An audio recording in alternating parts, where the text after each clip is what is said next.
এই চালের বস্তাটা এখানে রাখলাম। মা কাল রাতেই এটা তোমাদের ঘরে দিয়ে আসতে বলেছিল, কিন্তু অন্ধকারের জন্য আর আসা হয়নি। একিরে সৈকত, তুই এত বড় চালের বস্তা নিয়ে এলি কেন? আর করুণাই বা তোকে এটা দিতে গেল কেন? ও নিজেই কত অভাবের মধ্যে সংসার চালায়। কাকিমা, বিপদের দিনে প্রতিবেশী প্রতিবেশীর পাশে দাঁড়াবে না তো কে দাঁড়াবে বলো? ওরে সৈকত, ও ঝুমা, আর তোরা কত ভিজবি রে? অমন করে উঠোনে দাঁড়িয়ে শিলা কুড়াতে হবে না, জলদি ঘরে উঠে আয় বাছা। এই অসময় ঠান্ডা বৃষ্টিতে ভিজলে কিন্তু নির্ঘাত জ্বর হবে। না মা, তুমি একদম ডাকবে না। দেখো কত বড় বড় শিলা পড়ছে। আমি এই বাটিটা পুরো ভর্তি করে তারপর ঘরে যাব। কত সুন্দর বরফের মতো দেখতে, আমার একটুও ঠান্ডা লাগছে না।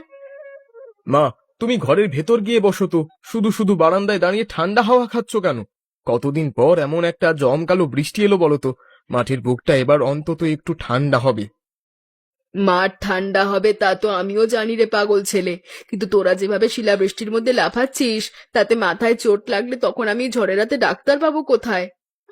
দেখো মা, দাদা কেমন বড় বড় শিলাগুলো সব একা একা কুড়িয়ে নিচ্ছে। দাদা, তুমি কিন্তু আমার বাটি থেকে একটা শিলাও ছুঁতে পারবে না বলে দিলাম। এগুলো সব আমার। আচ্ছা ঠিক আছে, তোর শিলা তুই রাখিস ঝুমা। মা, তুমি চিন্তা করো না, এই শিলাবৃষ্টি বেশিক্ষণ চলবে না। আকাশটা কেমন পরিষ্কার হতে শুরু করেছে দেখো। গরমের পর এই হাওয়াটা কি আরামের! তোরা যে কেন আমার একটা কথাও শুনিস না? ঝুমা, তোর জামা কাপড় একদম ভিজে লেপ্টে গেছে রে। এবার অন্তত আয়, আমি তোয়ালে নিয়ে দাঁড়িয়ে আছি, মাথাটা ভালো করে মুছে দি। এই তো মা, বাটিটা প্রায় ভরে এসেছে। আর মাত্র কয়েকটা কুড়িয়েই আমি এক দৌড়ে তোমার কাছে চলে যাচ্ছি। দেখো আমার বাটিটা কেমন মুক্তোর মতো চকচক করছে। সত্যি গো, উপরওয়ালা মুখ তুলে না চাইলে এই খরা কাটতো না। আর আমাদের বৌমাও কেমন লক্ষ্মী দেখো, আজ কতদিন পর এই দুর্যোগের রাতেও আমাদের জন্য গরম গরম খিচুড়ি রান্না করেছে। বাবা, আপনার থালা আর একটু খিচুড়ি দিই? এই বৃষ্টির রাতে গরম গরম খিচুড়ি আর আলু ভাতে খেতে কিন্তু বেশ লাগে। আপনারা মন ভরে খান, তবেই তো আমার রান্না সার্থক হবে। হ্যাঁ রে মা অঞ্জলি, তুইও একটু বসে পড়। তুই এই ঘরে আসার পর থেকেই দেখছি আমাদের উপর যত মেঘে ছিল তা কেমন কেটে যাচ্ছে। আপনারা কিন্তু আমার এত প্রশংসা করলে আমি লজ্জায় মরে যাব। আপনারা খাওয়া শেষ করুন, তারপর আমি আর মা মিলে যা আছে ভাগ করে খাবো। আমাদের সুদিন এবার আসবে বাবা। ওগো শুনছো? একবার জলদি এদিকে আসো তো, নিজের চোখে এসে দেখে যাও। আজ আমাদের খামারের ডিমে ভরে গেছে। কি হয়েছে অঞ্জলি? এত সকাল সকাল অমন করে চিৎকার করছো কেন? কোনো বিপদ আপদ হয়নি তো খামারে? আরে ধুর, বিপদ কেন হবে? এই দেখো আমাদের খামারে কেমন সাদা আর লাল ডিম পুরো ভরে গেছে। আজ এক রাতেই প্রায় গোটা 50 ডিম পেড়েছে আমাদের হাঁস মুরগিগুলো। এ কি, সত্যি তো? এত ডিম আমি একসাথে কখনো দেখিনি অঞ্জলি। দাদামশাইয়ের কথা শুনে তোমার ওই রূপোর মল বন্ধক রেখে যে একদম ঠিক বলেছ। আমি এখনই বড় ঝুড়িটা নিয়ে আসি, ডিমগুলো সব সাজিয়ে নিয়ে আজই শহরের পাইকারি বাজারে চলে যাব। এবার মহাজনের ঋণটা শোধ করে তোমার মল জোড়াও আমি ছাড়িয়ে আনবো। আমার মলের চেয়েও বড় কথা হলো আমাদের সংসারের অভাবটা এবার দূর হবে। বাবা মায়ের মুখে হাসি ফুটবে। তুমি জলদি হাত চালাও, আজ দুপুরেই বাজারে এই ডিমগুলো বিক্রি করতে হবে। ওমা, কদিন ধরে শুধু এই আলু আর ডাল ভাত খেতে ভালো লাগে না। আমি ওসব কিছু জানি না। সাজিব কাকাদের বাড়ি প্রায় মাংস রান্না হয়, তাহলে আমাদের বাড়িতে রান্না হবে না কেন? ছি ঝুমা, অন্যের ঘরের দিকে ওরকম লোভী নজরে তাকাতে নেই। আমাদের যা আছে তাতেই সন্তুষ্ট থাকতে হবে। তুই একটু শান্ত হ, বাবা টাকা পাঠালেই মাংস খাওয়াবো। এই তো ঝুমার পছন্দের একদম কষা মুরগির মাংস চলে এসেছে। কাকিমা, দূর থেকে ঝুমারি কান্নাকাটি শুনে আমি আর ঘরে স্থির থাকতে পারলাম না। এ কি বৌমা, তুমি আবার এত মাংস নিয়ে এলে কেন? তোমাদের নিজেদেরই নতুন খামার, সেখান থেকে আজ বুঝি মুরগি কাটা হয়েছিল, তা বলে এতখানি কেন দিতে গেলে? কাকিমা, আমাদের খামারের প্রথম উপার্জনের মুরগি এটা। যেদিন আমাদের ঘরে একদানা অন্ন ছিল না, সেদিন আপনি নিজের ঘরের চালের বস্তা পাঠিয়ে আমাদের বাঁচিয়েছিলেন। আজ এই মাংসের ওপর তো আপনারা ঝুমার প্রথম অধিকার। ওরে বাবা, কি দারুণ গন্ধ! বৌদিমণি, তুমি সব থেকে পৃথিবীর ভালো বৌদি। মা, তুমি এবার বকা বন্ধ করো, জলদি আমার থালায় ভাত বেড়ে দাও, আমি মাংস দিয়ে ভাত খাবো। অনিমেষ দাদা, ভালো আছো? কদিন ধরে তোমার সাথে ঠিকঠাক দেখাই হয় না। তোমাদের খামারের ডিম আর মুরগি তো এখন পুরো বাজারে নাম করে ফেলেছে, সবাই খুব প্রশংসা করছে। হ্যাঁ রে সৈকত, ওপরওয়ালার দয়ায় আর তোদের আশীর্বাদে খামারটা এখন বেশ ভালোই চলছে। কিন্তু তোকে এমন মলিন দেখাচ্ছে কেন রে? কোনো সমস্যা হয়েছে নাকি? আর বলো না দাদা, এবার যে আমরাও মস্ত বড় বিপদে পড়ে গেলাম।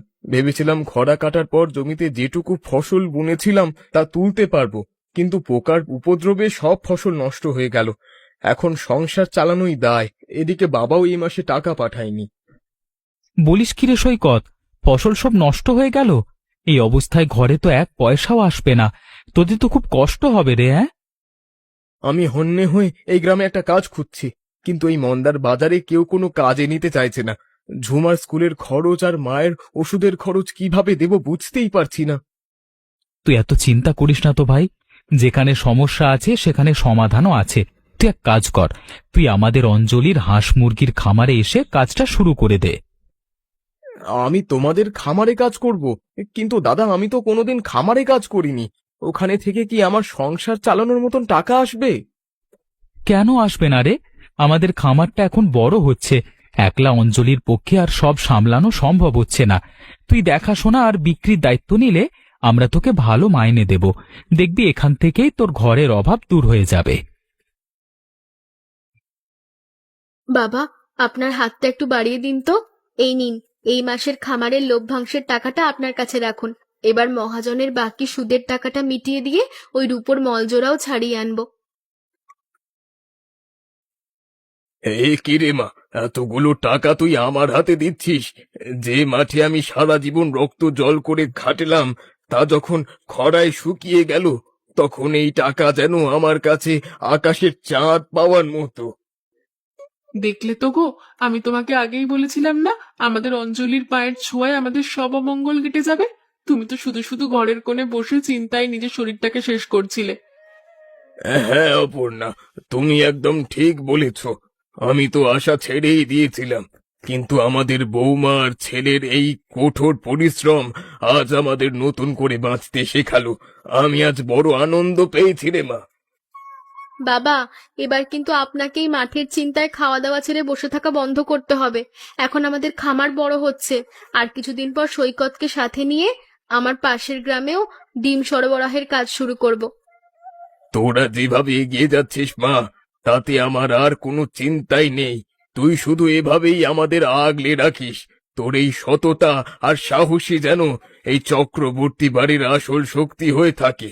আর আমাদের অঞ্জলি বৌমা যে কি সুন্দর এই হাঁসের ডিমের ডালনার খিচুড়িটা রেঁধেছে না, খেয়ে একেবারে মন ভরে যাচ্ছে, আজীবন স্বাদ মুখে লেগে থাকবে। তার বলতে, অনেকদিন পরে দুই পরিবার এভাবে খোলা আকাশের নিচে একটু শান্তিতে আনন্দ করছি। আমাদের সৈকত আর অনিমেষ তো সকাল থেকেই নদীর ঘাটে শুধু মাছ ধরার প্রতিযোগিতা করছে। আমি খামারের কাজের ফাঁকে ফাঁকে কত বড় একটা রুই মাছ ধরে নিয়ে এলাম। আজ রাতের ভোজটা কিন্তু আমার মাছেই হবে। তুই বড্ড বেশি কথা বলিস সৈকত। তুই মাছ ধরছিস তো কি হয়েছে? খামারের ডিমগুলো তো আমি সকাল সকাল ভ্যানে করে শহরে সাপ্লাই দিয়ে এসেছি। ওখান থেকেই তো আজকের এই পিকনিকের পুরো খরচটা চলে এলো। তোমরা দুজনে শুধু শুধু ঝগড়া করছো কেন বলো তো? বৌদিমণি, তুমি ওদের দিকে কান দিও না। তুমি আমাকে আর একটা ডিমের ডালনা দাও তো, যা দারুণ হয়েছে না। এই নাও ঝুমা, পেট ভরে খাও। আর সৈকত, তুই কিন্তু এবার থেকে খামারের হিসেবটা খাতা ভালো করে দেখবি। তোরা দুজন মিলে যেভাবে খামারটাকে আগলে রেখেছিস, তাতে আমাদের দুঃখের দিন চিরতরে শেষ।